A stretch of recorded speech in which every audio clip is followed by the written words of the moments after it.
গ্রামীণ আবাস যোজনায়, যেটা প্রধানমন্ত্রী আবাস যোজনা, নামটা প্রধানমন্ত্রী, সব নামই এখন ওদের দেয়া। কাজটা করবো আমরা, অর্ধেক টাকা দেবো আমরা, আর নামটা তারা দেবে। আমরা এই খাতে পাই 24,275 কোটি টাকা। সেই টাকাটা 3 বছর দেয়নি। আমরা যেটা বলেছিলাম, যদি কেন্দ্রীয় সরকার না দেয়, আমরা মানুষের পাশে দাঁড়াবো।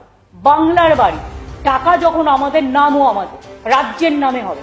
আমরা বলেছিলাম এবছর আমরা 11 লক্ষ মানুষকে এটা 2টো কিস্তিতে দেওয়া হবে, একটা 60,000 আর একটা 60,000। প্রথম কিস্তির টাকাটা, আর 11 লক্ষর জায়গায় এটা আমি 1 লক্ষ বাড়িয়ে দিয়েছি। আমি এটা 11 লক্ষটাকে 12 লক্ষ করে দিয়েছি।